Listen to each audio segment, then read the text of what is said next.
सभी साथियों को हमारा सादर नमस्कार।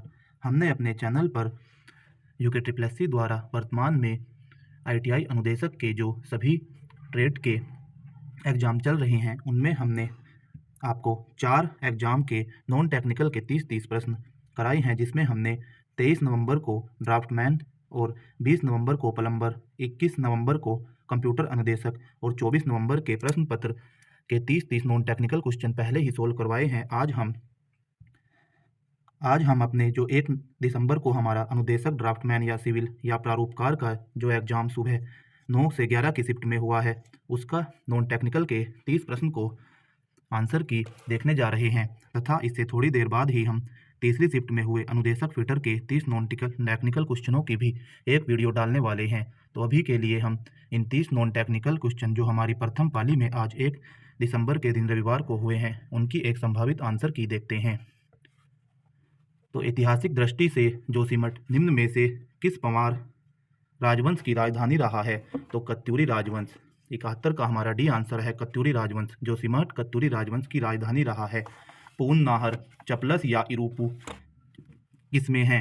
तो ये इसके आयोग के अनुसार ऊपर है, या तो यह लकड़ी की आ सकती है या इसमें से उपरोक्त में से कोई नहीं ऑप्शन हो सकता है। तो इसका हम क्लियर अभी नहीं बता सकते हैं। पून, नाहर, चपलस या इरुपु लकड़ी की किस्में हो सकती हैं या आयोग के ऊपर देखते हैं।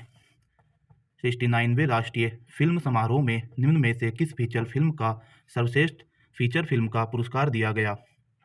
तो हमारा रॉकेटरी द नाम्बी इफेक्ट को इस बार 69वें राष्ट्रीय फिल्म समारोह में फीचर फिल्म का सर्वश्रेष्ठ अवार्ड दिया गया है रॉकेटरी द नाम्बी इफेक्ट को। निम्न में से दिए गए कूटों की सहायता से सूची फर्स्ट और सूची सेकंड को सुमेलित करें। तो वेवेल योजना हमारी 1945 की है।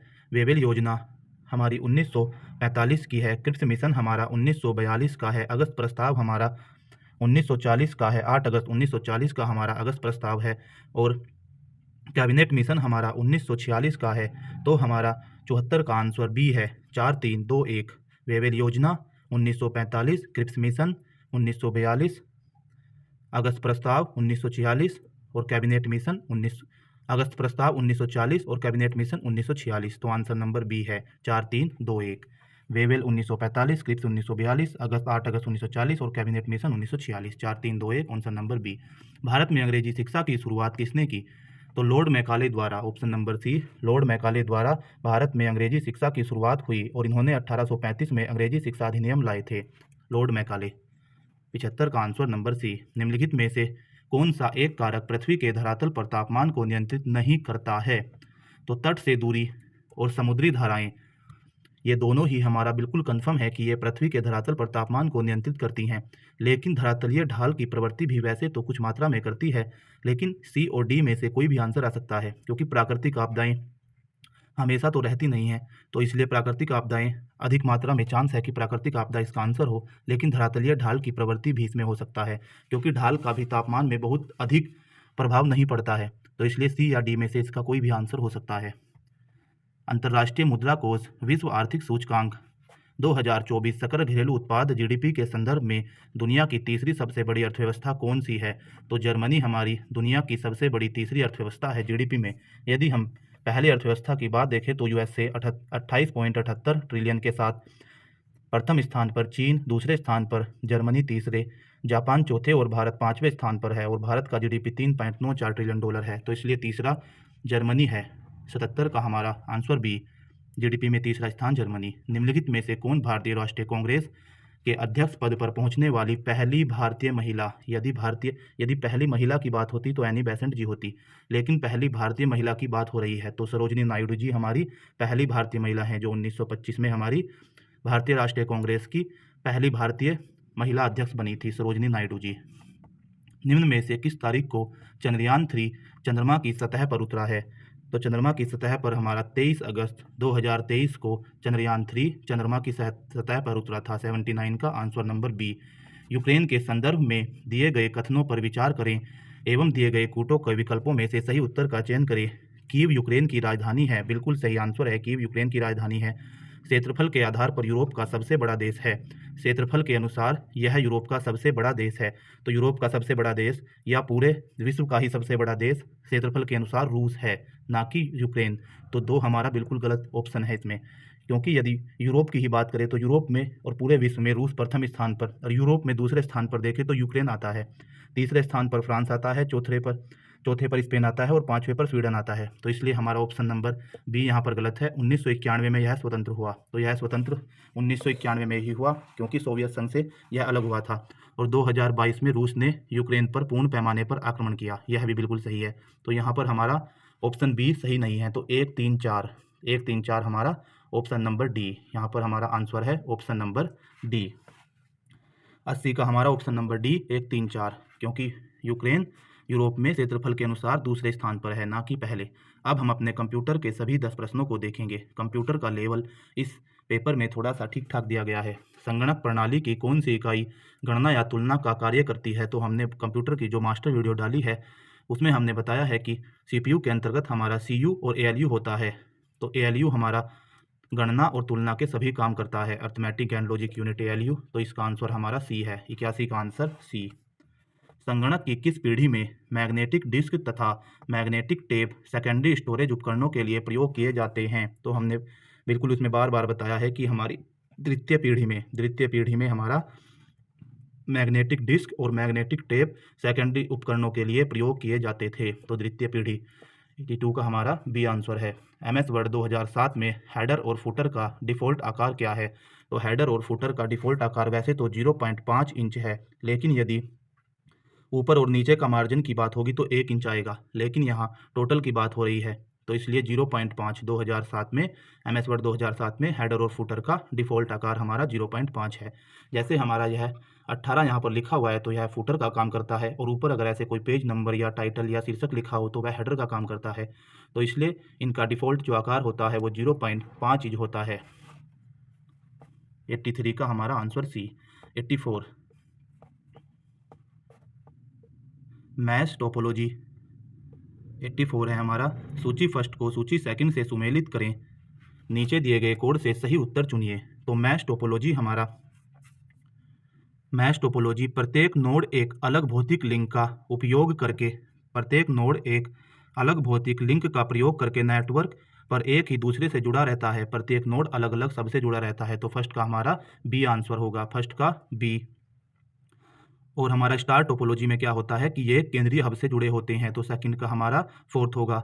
रिंग टोपोलॉजी में सभी नोड बंद रूप से रहते हैं या एक आकार में एक दूसरे से बंद आकार में जुड़े होते हैं। तो थर्ड का हमारा फर्स्ट। और फोर्थ का हमारा होगा कि बस टोपोलॉजी का, कि ये एक ही केबल से जुड़े रहते हैं। प्रत्येक कंप्यूटर या सर्वर एक ही केबल से जुड़ा होता है और सभी नोड एक ही संचार चैनल में साझा करते हैं। तो इसलिए यहाँ पर हमारा 2, 4, तो हमारा सी यहाँ पर इसका आंसर है। 84 का आंसर है हमारा सी। मैश टोपोलॉजी प्रत्येक नोड एक अलग भौतिक लिंक का उपयोग करके नेटवर्क पर एक दूसरे से जुड़े होते हैं। स्टार टोपोलॉजी प्रत्येक node point two point connection के साथ केंद्रीय हब से जुड़ा होता है। बस टोपोलॉजी रिंग टोपोलॉजी सभी लोड बंद लूप के आकार में एक दूसरे से जुड़े होते हैं। और हमारा बस टोपोलॉजी का है प्रत्येक कंप्यूटर या सर्वर एक ही केबल से जुड़ा होता है और सभी नोड एक ही संचार चैनल साझा करते हैं। तो हमने ये बिल्कुल उसमें सभी नेटवर्कों के प्रकार बहुत विस्तार से समझाए हुए हैं। तो इसका आंसर हमारा 84 का सी आंसर है, इसमें कोई भी डाउट नहीं है। अर्धबाइट कहा जाता है। तो अर्धबाइट हमारा निबल को कहा जाता है। अर्धबाइट निबल को क्यों कहा जाता है? क्योंकि एक बाइट में 8 बिट होते हैं, तो आधे बाइट में हमारा एक निबल या 4 बिट होते हैं, तो इसलिए इसको अर्धबाइट निबल को कहा जाता है। 85 का आंसर नंबर डी। ईमेल के संदर्भ में BCC विकल्प का प्रयोग किया जाता है। तो BCC विकल्प का प्रयोग एक से अधिक यूजर को ईमेल प्रेषित करने हेतु इस तरह कि उनको पता न चले कि और किस किस को यह ईमेल प्रेषित किया गया है। यही हमारा इसका सही आंसर है ए। 86 BCC का जो प्रयोग होता है वो एक से अधिक यूजर को ईमेल प्रेषित करने हेतु और इस तरह से कि उनको पता न चले कि किस किस को यह ईमेल प्रेषित किया गया है। BCC 86 answer number A. MS word 2007 में के संदर्भ में कॉलम फर्स्ट के शब्दों का कॉलम सेकंड से मिलान कीजिए। तो CTRL प्लस G का हमारा काम होता है एक खोज बॉक्स खोलने के लिए, find box, open a find box CTRL plus G। CTRL plus का CTRL प्लस F का काम होता है हमारा किसी विशिष्ट पृष्ठ पर जाने के लिए, पृष्ठ पर भी और किसी वर्ड पर भी जाने के लिए CTRL F का ही प्रयोग होता है। किसी स्पेशल वर्ड पर जाना है या किसी स्पेशल जगह जाना है तो CTRL प्लस F का ही प्रयोग होता है। CTRL प्लस होम का प्रयोग कर्सर दस्तावेज को शुरुआत में लाना, स्टार्टिंग पॉइंट में जाना है तो हमें CTRL प्लस होम का प्रयोग करते हैं। और होम का प्रयोग यहाँ पर वर्तमान पंक्ति के लिए होता ही है, कर्सर को वर्तमान या करंट पंक्ति की ओर शुरुआत में ले जाना। तो 1 2 3 4 C हमारा इसका आंसर है। G का प्रयोग to open a find box, एक खोज बॉक्स खोलने के लिए। CTRL प्लस F का प्रयोग किसी विशिष्ट पृष्ठ पर जाने के लिए। CTRL प्लस होम का प्रयोग कर्सर को दस्तावेज की शुरुआत में लाने के लिए। और होम का प्रयोग सिंपल कर्सर को वर्तमान या करंट पंक्ति की शुरुआत में लाने के लिए। तो इसका 87 का आंसर हमारा C है। 88 निम्न में से कौन सा मैलिशियस प्रोग्राम का एक प्रकार नहीं है? तो लॉजिक बम भी हमारा मैलिशियस प्रोग्राम के अंतर्गत ही आ जाता है। लॉजिक वेयर कोई मैलिशियस नहीं होता। स्पाईवेयर और ट्रोजन्स भी मैलिशियस प्रोग्राम हैं तो नहीं है, तो इसलिए लॉजिक वेयर हमारा कोई मैलिशियस प्रोग्राम नहीं है। तो इसलिए 88 का हमारा आंसर B होगा। का उपयोग MS ऑफिस 2007 में नहीं किया जाता। तो हमारा यहाँ पर जॉयस्टिक का प्रयोग हम MS ऑफिस 2007 में नहीं करते। स्कैनर, टाइप, लाइट पेन और माउस तीनों का प्रयोग ही इसमें वर्क करने के लिए किया जाता है, लेकिन जॉयस्टिक का प्रयोग नहीं होता। तो 89 का हमारा आंसर A है। MS एक्सेल 2007 के संबंध में कुछ कथन नीचे दिए गए हैं। स्प्रेडशीट प्रोग्राम सामान्यतः पंक्ति और कॉलम तालिका के रूप में स्थापित किए जाते हैं। तो बिल्कुल सही है, कॉलम और पंक्ति के रूप में स्थापित किए जाते हैं। और यदि हम अधिकतम कॉलम या मैक्सिमम कॉलम की बात करें तो 16 384 हमारे मैक्सिमम कॉलम होते हैं MS एक्सेल में। और यदि मैक्सिमम रो की बात करें तो 10 48 576 हमारी मैक्सिमम रो हो सकती हैं। तो इसलिए हमारा पंक्ति और कॉलम में ही होती है हमारी एक्सेल की स्प्रेडशीट। और जिस पंक्ति और कॉलम मिलके, जैसे ये हमारा रो है, पंक्ति है, और ये हमारे कॉलम है, और ये कॉलम और ये रो मिलके हमारी सेल बनाती हैं। ये हमारी ये सेल है, और जिस सेल में काम हो रहा होता है, जैसे इस सेल में काम हो रहा है तो इसे हम एक्टिव सेल बोलते हैं। तो इसलिए ये बिल्कुल सही है। यदि हमें दिनांक एवं समय की आवश्यकता है तो हम नाउ फंक्शन का प्रयोग करते हैं। यह भी बिल्कुल सही है। यदि हमें वर्तमान में दिनांक एवं समय की आवश्यकता होती है एक्सेल में तो हम नाउ फंक्शन का प्रयोग करते हैं। सही है।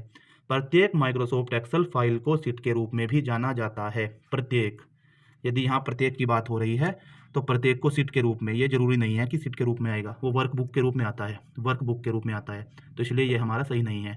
जब हम किसी वर्ड डॉक्यूमेंट में एक्सेल फाइल इंसर्ट करते हैं तो डेटा एम्बेडेड हो जाता है। वर्ड डॉक्यूमेंट में एक्सेल फाइल डालकर डेटा एम्बेडेड नहीं, ऐसा भी नहीं होता। वर्ड डॉक्यूमेंट में एक्सेल फाइल डालने पर डाटा एम्बेडेड नहीं होता, यह भी हमारा गलत आंसर है। तो फर्स्ट और सेकेंड, ए हमारा यहाँ पर सही आंसर है, 90 का ए। अब हम अपने 10 प्रश्न हिंदी के देखेंगे। सुमेलित कीजिए। बगवाल, ये एक दूसरे सुमेलित करना है। तो बगवाल दिवाली को कहते हैं, तो दिवाली को कहते हैं तो बगवाल में भैलो या भैला खेला जाता है। तो ए का हमारा डी है। मकरैन, मकर संक्रांति वाला मकरैन, और इसमें खिचड़ी, तो 2 का हमारा सी है। रिंगाल आप सबको पता है टोकरी, और बोक्सा आपको पता है तंत्र मंत्र के लिए जानी जाती है। तो फर्स्ट का डी, मकरैन सी, डी सी, तो हमारा यहाँ पर इसका डी ऑप्शन है, 91 का डी। निम्न में से अशुद्ध वाक्य की पहचान करें। तो सीताराम की स्त्री थी, स्त्री, तो स्त्री यहाँ पर कुछ अशुद्ध लग रहा है। स्त्री की जगह पत्नी या भार्या आ सकता है। वह डाकू दंड देने योग्य है। महादेवी रहस्यवाद की कवित्री हैं। उपयुक्त कथन उचित नहीं है। तो वह डाकू दंड देने, तो देने में भी यहाँ पर पाने आ सकता है। महादेवी रहस्यवाद, आपने सुना होगा कि रहस्यवाद नॉर्मली ऐसे रहस्यवाद का प्रयोग नहीं होता है, यहाँ पर छायावाद हो सकता है, ये छायावाद की कवित्री हैं। तो इसमें उपयुक्त कथन उचित नहीं है, या इसमें आंसर इसका हो सकता है। और यदि हम देखें तो इसमें इसका आंसर ए भी हो सकता है, क्योंकि अगर यहाँ पर सिर्फ पत्नी या भार्या हो गया और ये रहस्यवाद या डाकू, वैसे डी इसका उपयुक्त आंसर बैठ रहा है, 92 का डी। और हो सकता है कि आयोग ए भी 1% इसका दे दे, लेकिन डी है इसका, 92 का डी या ए में से कोई भी हो सकता है। निम्नलिखित में से इतिश्री का सही अर्थ बताइए। तो इतिश्री तो समाप्त, बिल्कुल क्लियर है। इतिश्री 93 का हमारा समाप्त करना। निम्नलिखित में से कौन सा शब्द हाथ का पर्यायवाची है? तो हाथ का पर्यायवाची हमारे पानी या हाथ, 94 का ए। द्विनोन में खूंट लोकोक्ति का अर्थ बताइए। द्विनोन में खूंट लोकोक्ति का अर्थ, 2 नावों में रखकर सैर करना, छोटी सी यात्रा पर निकलना, विदेश जाना, उपयुक्त में से कोई नहीं।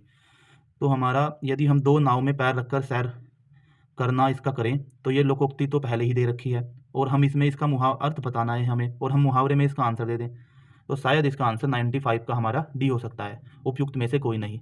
वैसे अर्थ यही निकल रहा है, द्विनोन में खूंट, दो नाव में पैर रखकर सैर करना, लेकिन अर्थ पूछा है उसने, इसलिए इसका आंसर डी हो सकता है 95 का।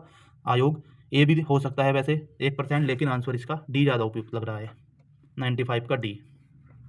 निम्नलिखित में से कौन सा कथन असत्य है? घाम का अर्थ, धाम का अर्थ धूप, बिल्कुल सही। पुरखों का अर्थ, पुरखे तो हमारे पूर्वज होते हैं, खेत, पुरखों का अर्थ खेत, यह बिल्कुल सही नहीं लग रहा, खेत। अबेर का अर्थ देर, अबेर का अर्थ देर होता है सही, और लूण का अर्थ तो नमक होता ही है, तो हमारा 96 का आंसर बी है, पुरखों का अर्थ खेत नहीं होता। अतीत शब्द किस शब्द समूह के लिए प्रयुक्त होगा? अतीत, जो चिरकाल तक ठहरे, जो अपने स्थान से न डिगे, जो समय बीत चुका हो, बिल्कुल सही है 97 का सी। अनाहूत शब्द किस शब्द के लिए प्रयुक्त होगा? अनाहूत, जो दोहराया न गया हो, जो रोका न गया हो, जो बुलाया न गया हो, 98 का हमारा आंसर नंबर बी, 98 का आंसर नंबर बी। तय के बाद लय आए तो दोनों लय हो जाते हैं, तत्पलश तल्लीन, यह किस संधि के नियमों के अंतर्गत आता है? तो व्यंजन संधि, बिल्कुल सही है हमारा 99 का बी, व्यंजन संधि।